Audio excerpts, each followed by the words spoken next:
Hey now, Brawlers, it's time for another Board Game Brawl review with Nick Minahan, sponsored by BoardGameBliss.com. Hey now, today we're going to talk about the new edition of the Versus system. This one in particular is the Marvel Battles 2PCG, which is a two-player card game. I don't really understand why that is there. But for those of you who don't know, Versus was a collectible card game that was out about 10, 11 years ago. It was just in the same vein as Magic the Gathering or Yu-Gi-Oh! Where you bought booster packs, everything was randomized, and you constructed a deck and went head-to-head with your opponent. Thematically, there was Marvel superheroes, and I believe eventually they had DC heroes as well, and I don't know if it split off into other universes and genres too, but you construct your deck with all these characters and go head-to-head with your opponent, just trying to eliminate them. Now, I never played the original Versus, I never even owned any of the cards, so I only have some tangential sort of feel for what the game was like at that point. The newest edition of Versus, which is put out by Upper Deck, because also by Upper Deck, they put out both versions of the game, but now Upper Deck wanted to revisit it because they're getting more and more into board gaming and tabletop gaming in general, and they wanted to move away from the CCG model. This is going to be more like a living card game from Fantasy Flight, where the main box here that you buy has a set number of cards, set type of cards, everyone's going to have the same thing, and then they're going to have expandable packs that they release over time that are all going to be the same thing for everyone, no randomization, and you construct your decks from that. I don't know any more details from that, that's just speculation from there on out.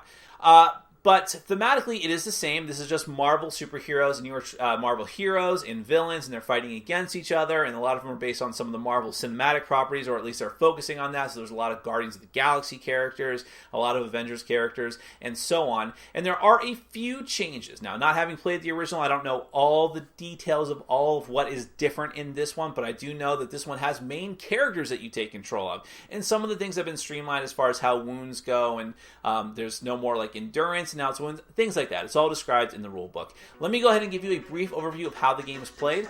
Then we're going to come back. I'll let you know what I think.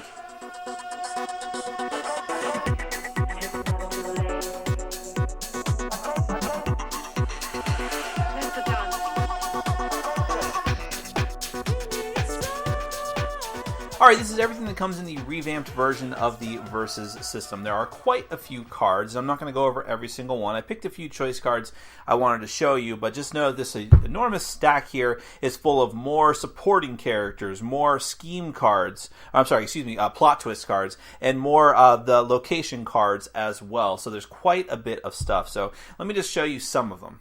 Oh, also, we can't possibly forget that there are these tokens that you use to keep track of wounds and attack and defense bonuses and so on. Very small, very tiny, very hard to see the numbers on some of them. I'll talk more about that in my final thoughts.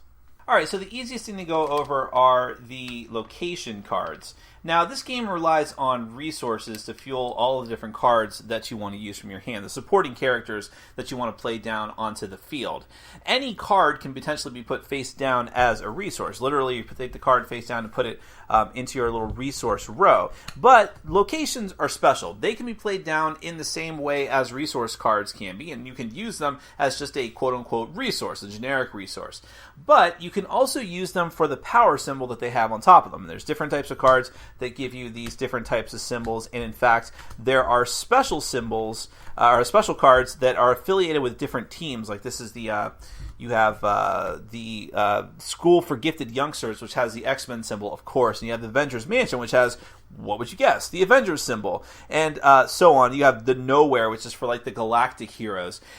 These are all special cards associated with those types of heroes, and they're going to be able to give you one of a symbol of your choice. And these are all going to be used to activate different special powers. Now, it's up onto the field, so unlike other resource cards, you can play location cards face up, and you want to activate a power on one of your characters that needs one of those symbols, you can turn the appropriate card face down. Alternatively, if the card is in your hand, you can discard it from your hand to gain that symbol to use to activate those powers. So those are what the location cards are for, and like I said, they're all thematic to the Marvel Universe. The Vault, which is where the supervillains are stored. You have the School for Gifted Youngsters, the Academy, the Nowhere, the Training Ground, which looks a lot like Cerebro, actually, Laboratory, which is kind of generic, and so on and so forth. Alright, then we move on to the plot twist cards, which are the next easiest thing to explain. Plot twist cards are like special ability cards that you can play whenever the card will allow you to do so. So for instance, Savage Surprise here says combat, and this purple symbol, I know it's kind of hard to see, there's a purple symbol there. That means that you can play it on anyone's turn, but it has to be during combat. Other cards will say only during the build phase. But whatever it is, it'll let you give you some sort of special ability. So if Savage Surprise says that you can choose a defender to get +4/+0 this combat. Trickster God lets you switch the current attack and defense of a character only for this combat. That's another card that is only going to be used in combat. This one is during the main phase, but not in combat. And this one, Extinguish, says that you can KO a stunned supporting character. This is during the main phase. Give them a lift, which says that you can put a +1/+1 character on +1/+1 counter, on a character on your side, and it gains flight. That is the symbol for flight for this turn. You'll see that symbol on a lot of different supporting character cards. Then you have Vigilante Justice, which is during combat. You can choose a character to become ferocious this combat, which means that they get to do their attacks before the enemy characters. And then we're going to move on to the supporting characters themselves. Now, there are so many supporting characters in this game.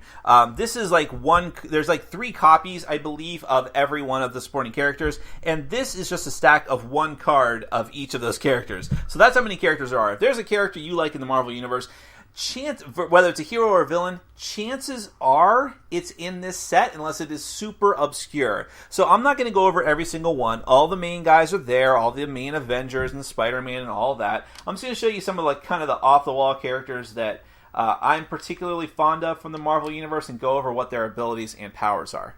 Alright, so here you have Adam Warlock, and just to clarify, the supporting characters you can play from your hand, you use resources to pay for them, the cost of them, of the cards is up in the top corner, and you'll put them down onto the field in either front or back row of play. I'm going to talk more about that when I tell you how the Turn to Turn gameplay works. I just figured it'd be easier to show you the cards first. So you're going to have the cost up in the top corner, name, little subtext there, so Adam Warlock, and then supporting character, that's his type. And then you have their affiliation, which will matter for some cards and special abilities. This is one of the Galactic Heroes.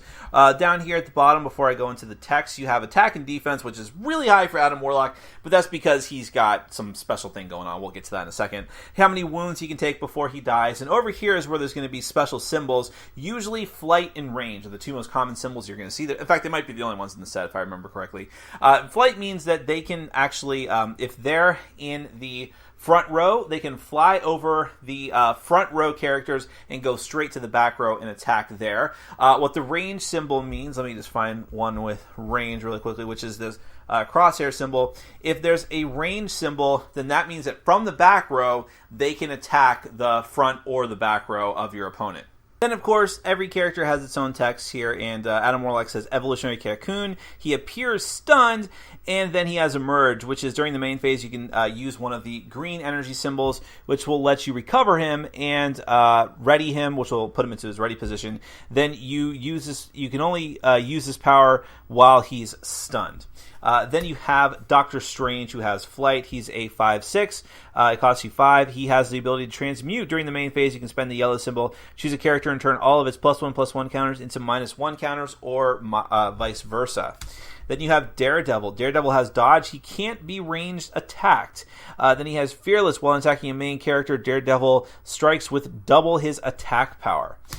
You have Drax. Berserker, when he attacks, you put a +1/+1 counter on him, and thematic to his character in the movie, at least, he has Grab, which is that while he is in the front row, enemy characters can't fly over him.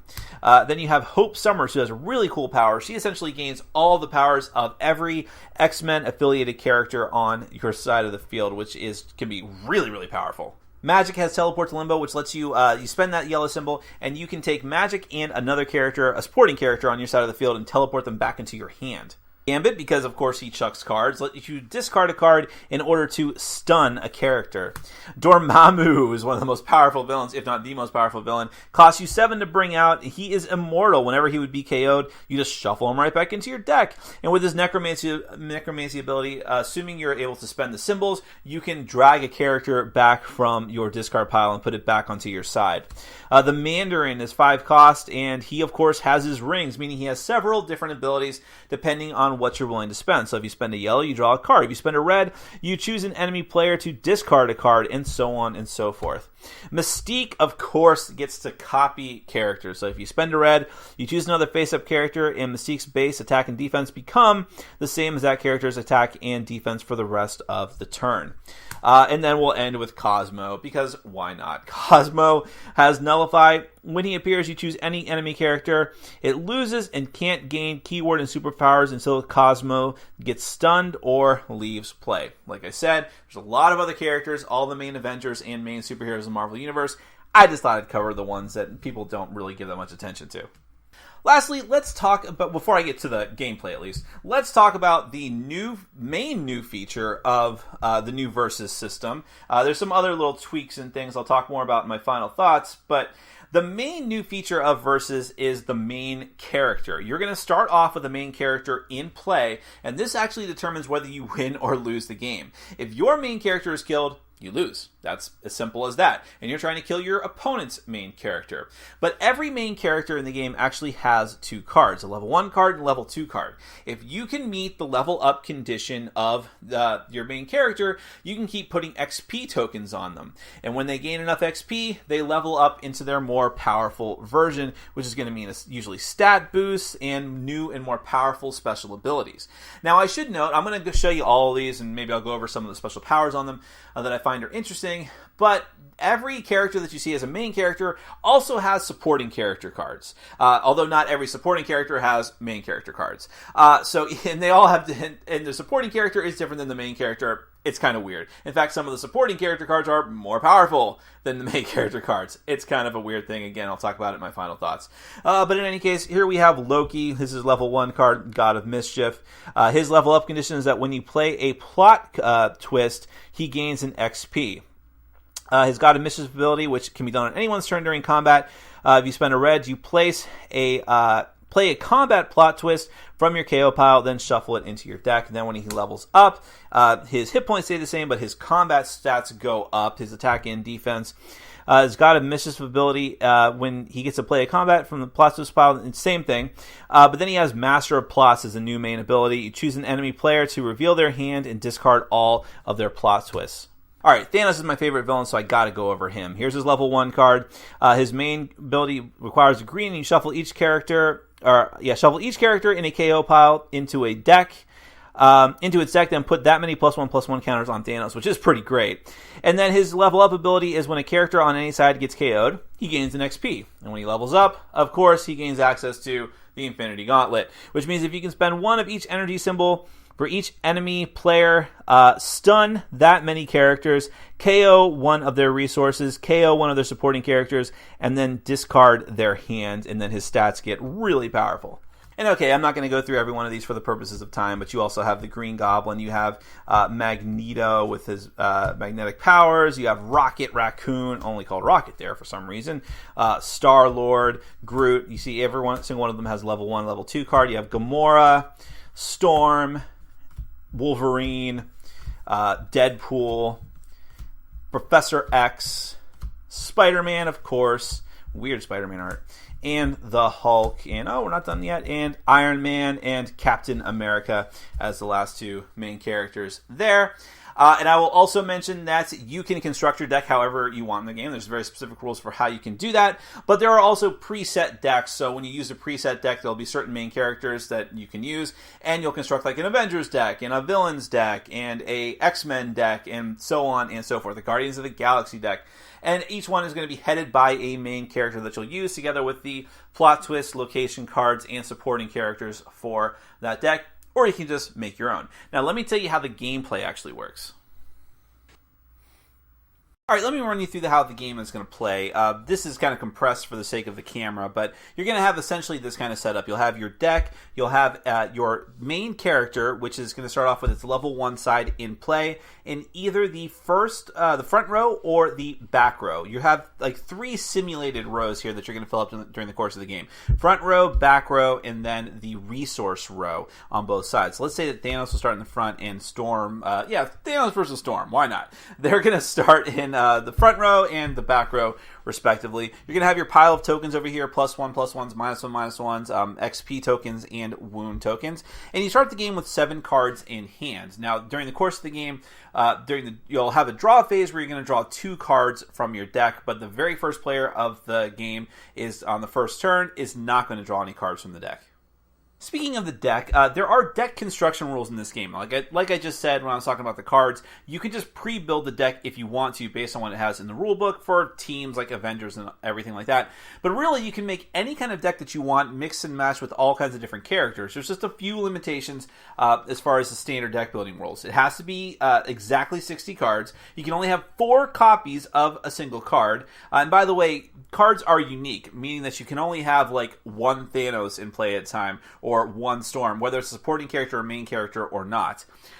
Then you can put any kind of supporting characters, plot twists, or locations in your deck. But first off, there's a concept in this game called a team attack, which I'll get back to in a minute. When you do a team attack, it's only for members affiliated with that particular team based on their team affiliation. So if you don't have that, you're not going to be able to do the team attack as effectively. So you need to build your deck with that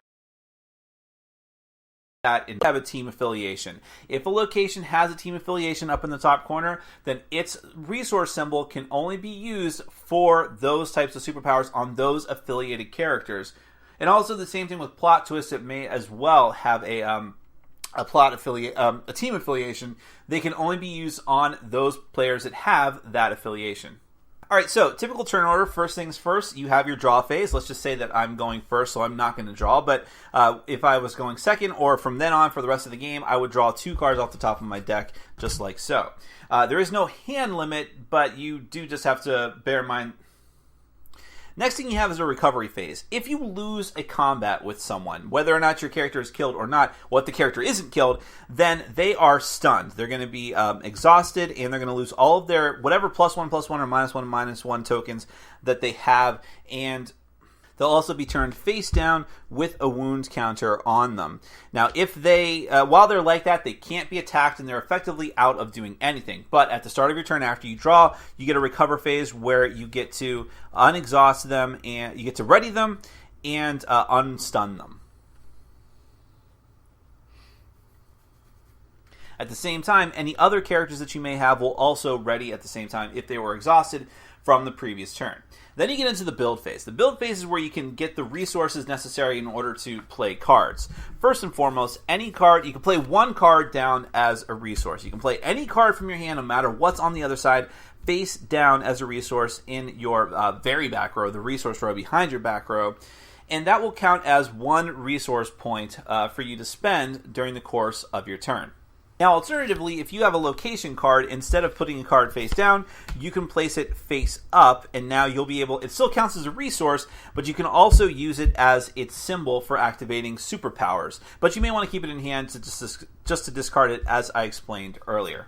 You have your recruit step. This is where you will accumulate all the resource points that you have for everything, every resource card that you've played. Let's say that a couple turns have gone by, so I've actually got a couple of resource cards out there, and I want to put Daredevil out onto the field. So during the resource phase, I have 2 resources, I have 2 points, therefore I can play Daredevil, who has a cost of 2. I'll go ahead and put him into my front row. Let's get rid of that fictitious wound there. Next phase is the main phase, and this is the longest phase of the game, and this is where most of the action is going to happen. First and foremost, this is the opportunity for you to play any cards that have the main phase word on it for the plot twist. But there's also cards that you could have played during the build phase and also during combat as well. But just to give you an example, you just take it from your hand. I'll do Give Him Lift, which says get +1/+1 counter on someone on your field, so I'll grab one of the +1/+1 counters, and they also are going to gain Flight, which there's no token for. Any plot twist cards that you use go into your discard pile. Alright, so now comes combat. This is where you are going to declare attackers on your side if you want to, and you can make as many attacks as you want during your turn as long as you have unexhausted and ready characters. Now, if you have characters in the front row, they can just attack as normal. If you have ranged characters, they can attack from the back row or the front row. If they attack from the front row, it's automatically a melee attack, however. That's how it's going to be treated. Now, flying characters, which Daredevil temporarily has, are able to fly right over the front row and attack the back row. So let's say Storm was in the back, and I'll just say that Spider-Man was in the front. And instead of when I'm declaring an attack, I can actually go straight past Spider-Man and go to Storm. But normally, that wouldn't be the case. So normally, I would have to attack the front row forces of my opponent. But let's just say for this instance, even though he has flight, Daredevil is going to attack Spider-Man. So I'm going to go ahead and exhaust Daredevil, and then I'm going to target Spider-Man. And then you have one opportunity to use either a combat plot twist or a combat superpower. Each side is going to have a chance to do that, or you can both pass and do nothing. Then the characters strike each other simultaneously. It's just a simple matter of take your attack power and compare it to the defender's defense power. If it's equal to or greater than, you wound them and stun them. They get flipped over and lose any tokens, and they're stunned until their next recovery phase. But it happens simultaneously as well. So the defender gets to compare their attack against your defense. So you could potentially either do nothing to each other. You can, one or the other person could stun the other person, or you can both stun each other. Now, I also mentioned earlier the concept of a team attack. So let's say that I actually had two characters in play and they both had the Avengers affiliation. I can make a team attack where I combine them together, still choose a target following the normal rules, meaning that if both characters had flight, I could bypass the front row. If both characters had ranged attacks, I could go in the back row and make an attack against anyone, and so on. But what's happening here is that I get to combine all of my attack against the target that I am attacking. And the defender simultaneously gets to strike back, but only against one of the characters I'm attacking within the team. And then you just apply attack and defense as normal. And of course, one thing to note is that your main character can absolutely jump into the fray as much as they want. And in fact, before you start the combat phase of the main phase of the game, you have the opportunity to flip your characters from the front row to the back row and vice versa, however you want to do it. You also need to keep in mind that your main character has a level up ability. So let's say, for instance, in this combat, I team attacked and I was able to kill Spider-Man, which, yeah, that would work. And so Spider-Man gets killed, but Spider-Man also gets to deal 4 damage to someone, which is going to be enough to wound and kill, because as soon as you take wounds equal to your health, you are toast. So let's see, he'll target Daredevil, who is gotten pretty annoying with that +1/+1 counter, so that's gone. And now you look at Thanos' ability. His level up ability is that when a character is on any side gets KO'd, he gains an XP. So that means he can immediately put some XP markers on himself. And as soon as he gets 8 of those XP, he's going to be able to gain his level 2 card, which is even more powerful. To stop attacking, or you simply cannot attack anymore, then it is time for your opponent's turn, and they're going to do all of that stuff again. They're going to have their draw phase, their recovery phase, they're going to have their build phase, main phase. All of these different things are going to happen, and you're going to keep going back and forth like this, playing cards from your hands, trying to deal enough damage trying to even first get at the main character of the opponent if they can't get at it easily, and then deal enough damage to kill that main character, and that is going to hand you the game. That is essentially Versus, the new edition. Let's get to my final thoughts. All right, well, I always talk about component and theme first. And by the way, let me just reiterate, I have never played the original Versus, so I'm coming to this fresh. Component-wise, I actually think it's pretty bad. I mean, you don't have to do a lot to impress me with these, set card games like any of the LCGs from Fantasy Flight. I mean, they're just a bunch of cards, right? But in this case, the card quality is really low. There's like whitening around the edges, and it just feels like cheap stock. And you're shuffling them a lot, so that's kind of important. And also the little tokens that they give you. Now, I guess it's fine that they even gave you tokens at all, because, hey, Magic the Gathering doesn't include tokens, and I'm going to make a lot of comparisons to Magic. It's unavoidable, but Magic the Gathering doesn't really provide you with any tokens for life or anything like that. For the most part, they do have some creature tokens, but you're kind of expected to provide that stuff on your own. So I could be grateful that they have tokens for this at all, except that you have more things to keep track of more consistently. +1/+1, -1/-1, XP, wounds. You have to keep track of all of this stuff, and the tokens are very small, very hard to see the pluses and minuses on the numbers, and they're just very, very cheap. So I don't know. That was a very poor decision. It seems like they really rushed this one out as far as the components go. Thematically, this game could be anything. It's really, really a pace-it-on theme. It could be battling Romans. It could be just sci-fi alien creatures fighting each other. anything at all. Yes, some of the character cards do have some little thematic tinge to them, like I mentioned in the overview, the Drax, the Destroyer card that sort of references I guess it's just the movie character, and other little things like the Mandarin having multiple powers based on multiple colors, and the Infinity Stones that the Thanos' main character gets access to. Okay, those little things are neat, but for the most part, again, this could be anything, and it feels so similar to other 1v1 card games or summoner versus summoner card games that I felt like this could have been fantasy. This could have been planeswalkers fighting each other for all I cared. There was no like real superhero feel, which was pretty disappointing. And then going into the gameplay, there were a couple things that keep popping into my head as I was playing this. And I played this game multiple times. I played it with two-player. I played it with the multiplayer mode, which this really is a two-player game. I mean, it's right there on the box, 2 PCG. It could be there are extensive rules or a page of rules for playing it with multiple players. I would think it's not worth it. It's too long. It's too fiddly and chaotic. If you're going to do it at all, do it 2 versus 2 at least. But I would just avoid it if I can and just go strictly 2-player. That's really what this game was meant to be. But in any case, I played it multiple times because the first couple of times I played it, the words that kept popping into my head. There was one word in particular, and that was generic. And then the other thing that was popping into my head frequently, all the way to the end and to the final play of this that I had was, oh, now I understand why this went out of print. This really is one of the most dull, generic experiences I've had with a competitive card game like this. Now, to be fair, let's put this in context. The original Versus came out at a time when Magic was really hitting its stride and hitting its peak of popularity. And you can tell this game was a direct ripoff, I'll use that word, a ripoff of Magic. Because, bear in mind, in the original version, there was no main character. If there was no main character in this version of the game, it would be completely unplayable. Completely. It is the most interesting thing about this game. The original version did not have that, which means that what it essentially was a straight-up Magic clone, unless I'm missing some other major change between now and then.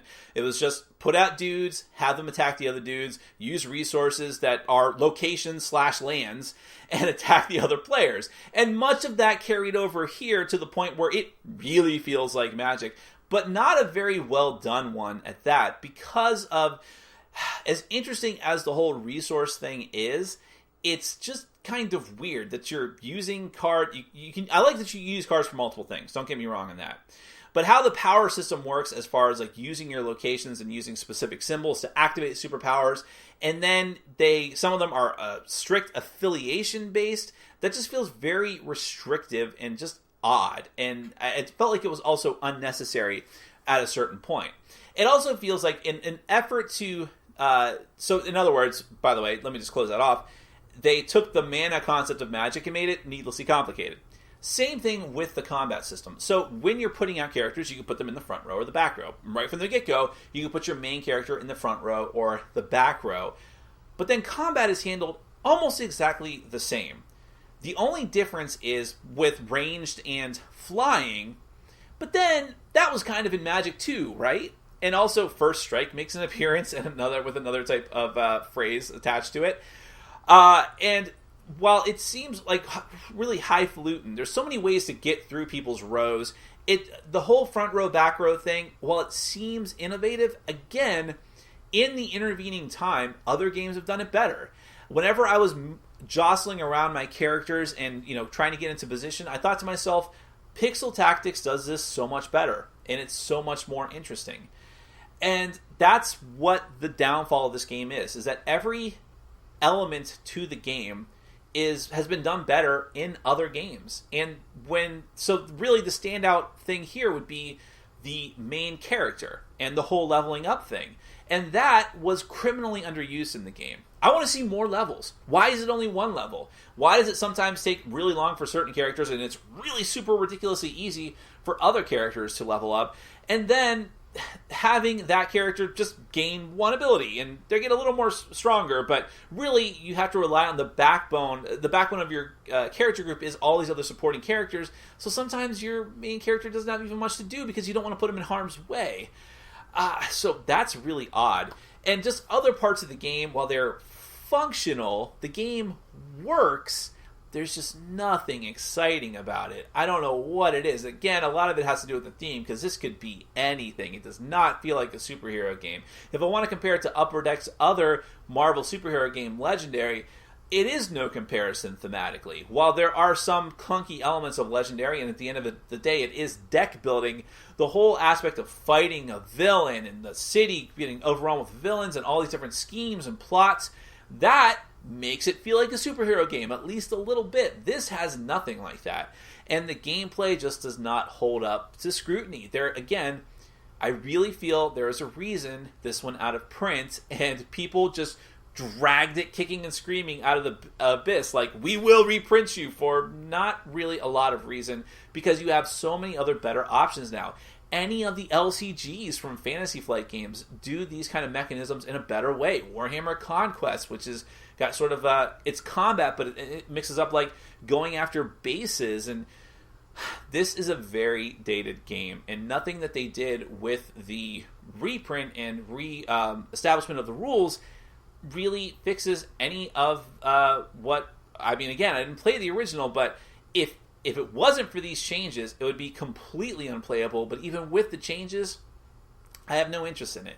It was just very, very dull. I kept searching, reaching for something because I was so excited to play it. I was in this game's camp before I even opened the box, and as I played it, just drifted away because it's completely forgettable. And I will say, you get a lot of content in this box, a lot of variety of cards, so many different characters, just way too many, almost too many, and lots of what should be thematic elements, but really all they are numbers. That's what this is. I feel like people who are into CCGs or LCGs strictly for the number crunching, build the strongest deck and get those combos going, will appreciate this game. But for people who are just more casual and just want to enjoy a thematic superhero game and just like punching bad guys and all that fun stuff, not a lot for those people here, at least not for me, coming from me personally.